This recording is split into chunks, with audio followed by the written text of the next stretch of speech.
Harold and Brad, Uncut. That's dope, man. I mean, I really love that. Like, just following it seemed like they have a through line with father-son relationships.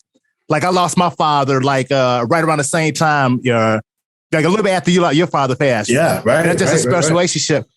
But it got me thinking also, just backtracking. You mentioned Isaac and Brian, and it got me thinking about Martin Scorsese. Martin Scorsese was saying how he shot one of his early films at NYU, and one day the crew didn't show up. They were like, fuck it, this didn't show up. So he couldn't shoot, right? And so he was saying it made him appreciate relationships he had with Robert De Niro, Thelma Schumacher's editor, Leonardo DiCaprio, like those go-to people who you work well with that are just so dependable. What's the importance of having those go-to people as an artist? Yeah, man. I mean, so like, I think the biggest thing that I was learning on these films too is like, I feel like in theater, I'm constantly shooting for, I mean, like my most ideal process as a director is like, how do I create a space, a room, a process in which everyone is creatively firing on all cylinders. And as a director, I'm like editing ideas. Like I'm not the one that has to be the arbiter of all ideas. That more like I'm allowing the ideas to come towards me, and I have my own, and that through a collective artistic practice, we are coming up with the best film we could possibly make, the best play we could possibly make. And like there'd be moments in the Hairy Ape where I'd be like, all right, you four, like come up with some choreography to do up there. And then like, I'm going to do this over here. Right. So, and then I'd be like, okay, I see what you did. And I'm going to respond to it. I would like edit from there. But like in film, because it's such when you're doing these shorts and you have like 3 days and like they're 12-hour days and you have to get this done. And then like you have to cut this, and this. I'm like, okay, it actually requires so much more prep to allow for that experiential, experimental, what else we want to do? How do we have creative juices flowing on set moments to happen? And I constantly throughout this, like these processes are like, I better not burn these relationships because I know Brian wants to do more of this. I know that wants to do this, but I actually can't. I got to keep going. And I was so I'm so now hyper aware of like how to maintain those relationships and those collaborations in film in the way that I do in theater because it's hard and it takes a different type of work to make it happen. Yeah. Yeah, man. It's interesting. Like Harold and I are working on a couple of film projects, and outside of, for me, finance is always a beast. But what I'm thinking about all the time is how am I going to shoot this with COVID-19, right? Yeah. When you don't have a buku budget to test on the daily basis, what was that process like shooting in the midst of a pandemic? That's another thing. I was like, why did I do this to myself? I don't understand. I was just I think I can say this. I was just serving a scripting on my friend Julie Dupreet's projects, and she did a short just like a couple of days ago that she wrote. It was like 8 pages. It is literally, it's supposed to look like a oneer, but there's going to be one point in which there's 2 shots that are stitched together. So it's probably like 8 pages that was just one shot, and then like 3 pages that was a second shot. Nice. And she just like had them do it, like probably 9 takes of it probably. And then they moved on and did and it was like, after I read the script, I was like, you smart motherfucker. This is what you're supposed to do. Yeah. You keep it simple. Keep it like to what you can actually handle. Because she did exactly what she could do that day. And the performances she got are incredible. And it's actually the simplicity of what she did is going to look stylish and modern and incredible. And I was like, damn, that's the way. And also she had to the room had a total of maybe 14 people in it, maybe at most. Yeah. These sets, I mean, I'll just say it. Like we had we had one day where we had as many as 50 people on set. Okay. And wow. I would say most of the times people were outside. Right. And I would say, I mean, we had a very specific COVID protocol. Like everyone had to come in tested. Everyone had to wear KN95 masks at all time. Everyone had to, I mean, even if you're outside, you got to wear your mask, right? Right. You got to come in with it, get the temperature tested. If you do not have a PCR test that you can bring in as you walk in the door, we had to kick people off set. We had to kick people off set. And so there was extras that were missing for some scenes because we just like couldn't make it. Or we had to be like, hey, Julie, who was the director writer that I was just talking about, can you be a teenager going to prom in this scene because you look young as hell? Yeah. Like that's, I mean, there was just a lot of adjustments like that. And on the last day, we had a crew member text us being like, hey, I'm not feeling so well, so I can't come in. Sorry. This was like 15 minutes before call. We were like, yeah. What? Texting back, like, are you tested? Can you get tested? And she's like, I don't know. I don't know if I can get tested. And we're like, you need to get tested. Right. And sure enough, they get tested and they had COVID. There's 3 days. This is the last day we were on set. So immediately we have to shut down production. Immediately, we have to tell everyone that they have to go get tested. Immediately, I'm calling my mom, who we just filmed it at my childhood home in Oak Park, saying like, hey, you have to get tested. You may not be able to fly to Seattle to see your great aunt's 100th birthday. I was kind of like clinically depressed for like 48 hours. I was like, did I just do something extremely irresponsible? Did I just put my family in danger to do this? Did I just do this all for some film? And sure enough, as the days went by, we found out that she was the only one who tested positive. And it was because their partner tested positive. It's because the partner was working a festival that weekend. Right. And so everyone else was negative. And the reason why is one, because I mean, also around that time, SAG was loosening up their protocols. They were like, hey, if you're vaccinated, then you could do this. And if you're not vaccinated, then you can do this. And we were like, nope, we're going to follow the rules as if everyone is not vaccinated. And it saved our butts because we were really vigilant about it. We made sure everyone had like the strongest mask possible, and we just didn't let up. And thank God we didn't, because otherwise we'd be so screwed. Yeah, that would have been devastating. But I will say on the flip side of that, on a different note of that, on Sons of Toledo, you know, one of the largest organizations in Toledo that's not Jeep or the glass industry is this large hospital that's in ProMedica, that's in Toledo. And they not only provided us with the COVID compliance officer, but on the big day when we were all outside and we had like 30 extras and we like literally closed down a bridge, like the main bridge in Toledo, they provided vaccines. They brought a truck down and they gave out vaccines to Black men in the community. And it was so cool to not only just be like making a film, but also be doing community service and providing vaccines to the Black community in Toledo. Oh, that's great. It'd be nice to have captured some of that on camera.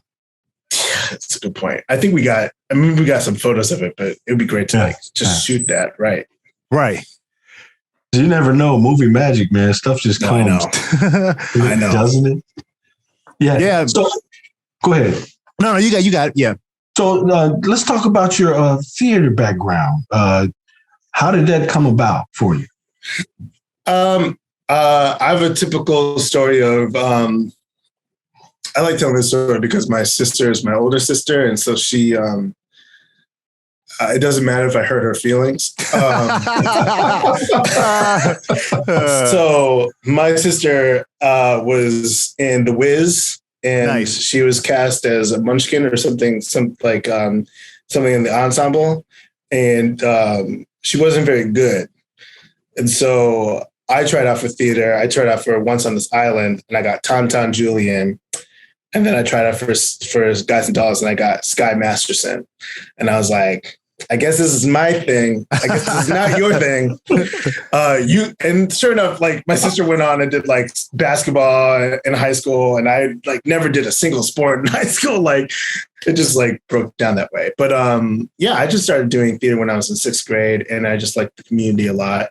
And it was my form of expression. And then I feel like with every year, I feel like I get a little bit more specific as to the why of it. I mean, still to this day, I get more and more specific with every project I do of like, why this medium? If I'm going to tell a story, why does it need to be in theater and not in film, or not an installation, or not a song or something else? For me, theater, I kind of define it as a live event that kind of with the goal of communal catharsis. And so it doesn't need to be like this like narrative. It needs to be a live event, though. It needs to be taking advantage of its liveness, and it needs to not just be interesting for interesting's sake, but I want to feel something, and I want to feel something as a result of being around people in this space, whether it be a virtual space or an in-person space. But the fact that I'm with other people in that space is affecting my cathartic experience. Man, I love that. Yeah. So what made you decide to not continue with the acting, or are you, and move away? Yeah. No, yeah. I got into Emerson College as a BFA in acting. And in my second year, I started to realize, like, I think I said to my advisor, I was like, I want to also direct and also write and also produce. I want to start. I grew up around here, so I would see storefronts. My friend and I would literally drive by storefronts and be like, that could be a theater company, and that could be a theater company, and that could be. We'd imagine like what cool things could be like theater companies in Chicago, and so I always imagined as a kid being an artistic director. So when I was like 19, I started a nonprofit theater company in Boston called Fireseed Theater Company. And I wrote and directed the first show there. And it was pretty clear to the faculty. It was like, oh, you're like this multi-hyphenate. Like, you should probably switch to a BA in theater studies, which I'm really glad I did, because then I took like every directing class, every writing class, every producing class. And by the time I graduated, I still had this goal of like, I'm going to get into Second City Conservatory. I'm going to get an agent. I'm going to get a full-time job. And I did. I got into Second City Conservatory. I got an agent with Lily's Talent. And then I got a job at Groupon, as a lot of us did in around 2011. And it was pretty quickly learning, like, my agent and I weren't very on the same page as to what my abilities and what I'd be sent out for. And while I did a lot of sketch comedy in undergrad, all the kids that were in Second City Conservatory had done they were like, well, I just finished The Annoyance, and I just finished IO, and now I'm finally doing Second City Conservatory, and I just graduated, and I was like, I don't know what any of that is. And so I learned pretty quickly that and then I eventually got this job. I started a company called the Chicago Commercial Collective, which produced a remount of Hit the Wall, and worked with Timeline and Broadway in Chicago. So the idea was that basically it was taking shows that were successful at nonprofits and helping them make commercial runs of the shows. And I did that for a bit, but it was basically going to Victory Gardens and being their casting director for a while and getting basically an education in directing from all those directors that came through there, that I was like, oh, I should probably let myself do that. I should probably stop producing as much and let myself be a director. And my first full production, Brad, I don't know if you know this, but that was the Hairy Ape. Oh man, straight up. Nice. That was my first full production. And immediately that was a hit. And immediately I went, okay, I need to know how to do this. Oh, good stuff. I was like, I know how to do this, but like, I can see myself just coasting and just like, Right. and just like doing whatever. But like, if I really want to do some crazy shit and I like really want to take it to another level, and also if I want to allow myself the self that was like, you can only get a full-time job, you can only do this, you can only produce. If I can allow myself to be an artist, I probably should go to grad school to let myself. And that's why you went to Cal Arts?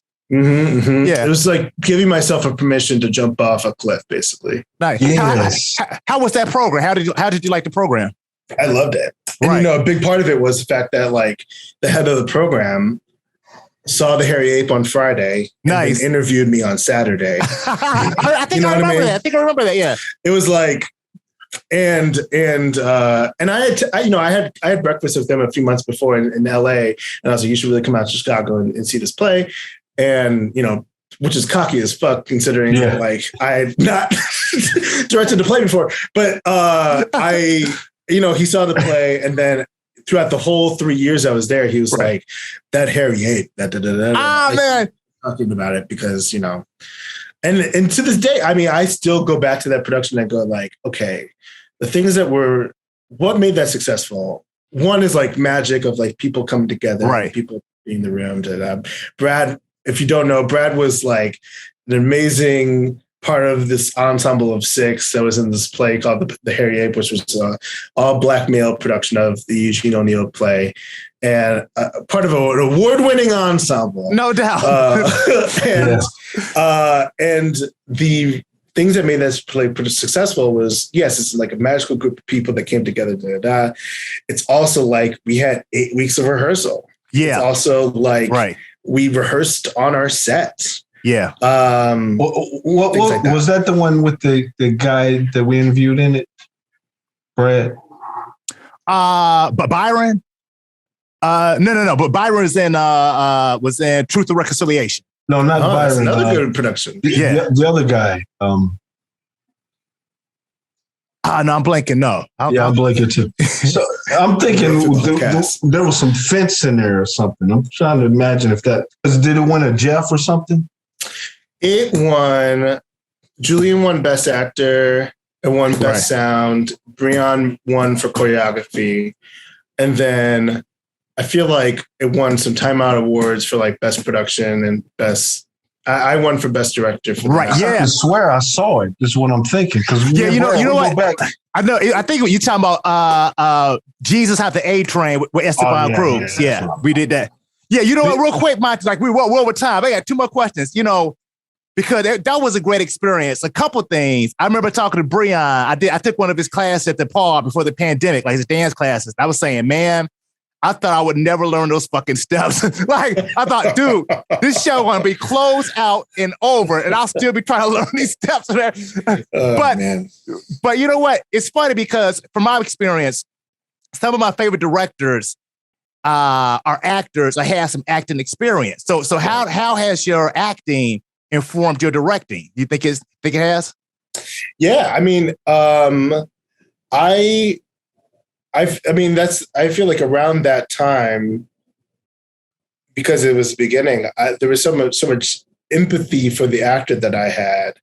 And then I feel like I got so enamored with design that lately, you know, I taught this last semester, I was teaching intro to acting and ensemble at UIC, at University of Illinois at Chicago.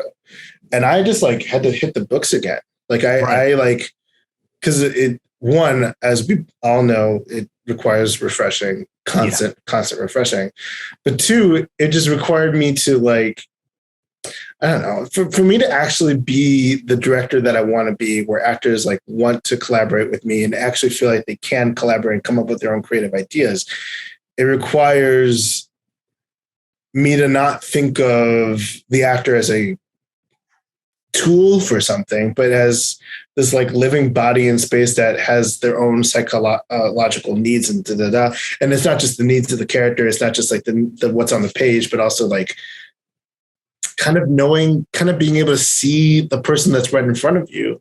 And so I just been, and I feel like I can do that. I'm a pretty empathetic person, but like recently I've been more than anything studying film books, like the technical, like how like lenses work, blah, blah, blah, blah, blah, and acting. Like those are the main things I've been trying to just like study on my own, because I think as a director, I can only get better at that stuff.